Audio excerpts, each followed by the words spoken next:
এইগুলো কি সেটা বলো তোমরা, আমি তো বলবো রান্নার লাস্টে। এটা রান্না হবে আজকে সবজির মধ্যে। আর এই যে কুমড়ো ভাজি হয়েছে, গাছের কুমড়ো পেড়ে নিয়ে এসেছি।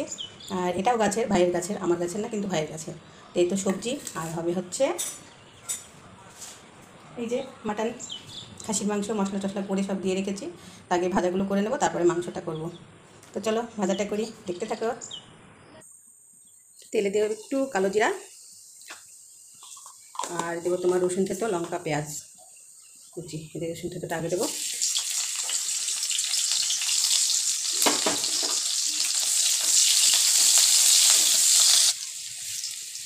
এইবার এইগুলো দিয়ে দেবো।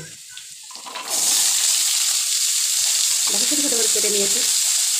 আর এটা কেটে কার কার পছন্দ একটু বলবে।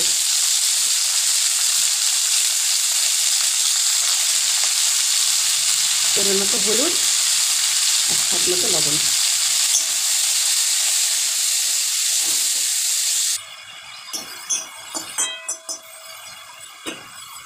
এইবার ঢাকা দিয়ে দেবো 10 মিনিট মতো, যাতে একটা নরম হয়ে যায়। তারপরে তোমার খুলে নেড়ে নেড়ে ভেজে নিতে হবে।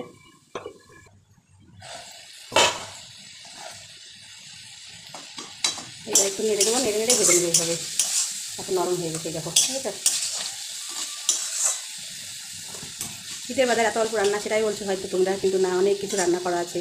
যা গরম পড়েছে, প্রচণ্ড গরম পড়েছে, এই গরমে কেউ খেতে চাইছে না। তো ওই জন্য একটু সবজি ভাজাভুজি করলাম। আর মাংস তাও হবে, 2-1 পিস করে খাচ্ছে, গরমে কেউ খেতে পারছে না। কী হচ্ছে, প্রচণ্ড গরম পড়েছে। গরমে মানে রান্না করা মানে এত অসুবিধা হচ্ছে, কি বলবো। সে নিজের জন্য যদি একলা হতাম তাহলে মনে হয় রান্না করতাম না। এই হচ্ছে ব্যাপার। আর আমার কি, যারা রান্নাঘরে রান্না করে তারা সবাই বোঝে, আর তারা সবাই জানে এত গরমে রান্না করা, ঘরের মধ্যে রান্নাঘরে থাকা বিশাল কষ্টের। আমাদের তো করতে হবে, কিছু করার নেই। এই দেখো ভাজাটা একদম হয়ে গিয়েছে। এবার তুলে নেব, দিয়ে মাংসটা তোমার বসাবো। এইবার চলো মাংসটা বসিয়ে দিই। এই ভাজাটা রেডি। এই ভাজাটা কী ভাজা করলাম সেটা কিন্তু তোমরা কমেন্টে জানাবে।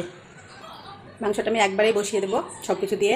এখানে আদা, জিরে, গরম মশলা বাটা, এখানে রসুন আদা বাটা, এখানে জিরে, গরম মশলা আর পেঁয়াজ কাটা, তোমার সব কিছু দিয়ে রেখেছি। আর লবণ হলুদ দিয়ে তো আগেই মাখিয়ে রেখেছিলাম। একদম বসিয়ে দেবো একসঙ্গে সব কিছু দিয়ে। স্বাদ মতো লবণ, হলুদ লবণ অল্প করে দিয়ে মাখিয়ে রেখেছিলাম। গরমে রান্নাঘরে দাঁড়ানো যাচ্ছে না, ওই জন্য একবারই বসিয়ে দেবো। এভাবে মাংস রান্না করলে ভালো লাগে খেতে। আর পরিমাণ মতো হলুদ, লঙ্কা গুঁড়ো,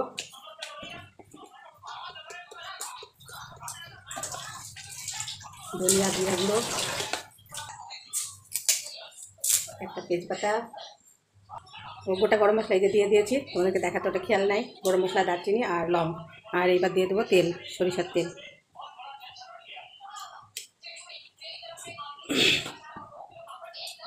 এইবার ভালো করে নাড়িয়ে নেব।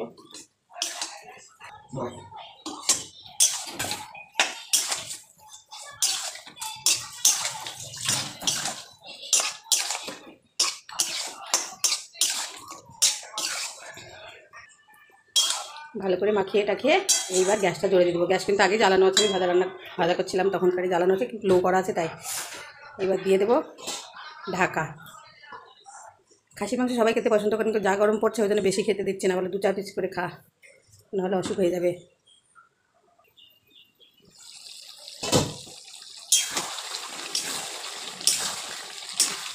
একটু মিট মশলা দেবো আর একটু নেড়ে দিয়ে লাস্ট কিন্তু আমি গামাখা গামাখা ঝোল রাখবো। কষা কষাই হয়ে যায়, খাসির মাংস আর গামাখা হয় না। একটু মিট মশলা দিয়ে দিলাম।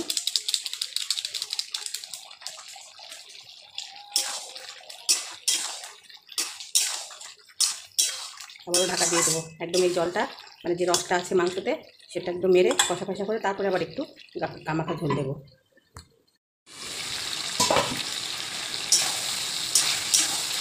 এই যে দেখো রসটা মরে গিয়েছে, আর যেটুকু দেখছে সেটুকু তেল হয়ে যায়। ভালো করে কষিয়ে একটু গামাখা ঝোল দিয়ে আর একটু ঢেকে দেবো। মাংস যত আস্তে আস্তে রান্না করা হয় তত বেশি মাংসের স্বাদ হয়। মাংসটা সেদ্ধ হবে আর গামাখা একটু ঝোল থাকবে।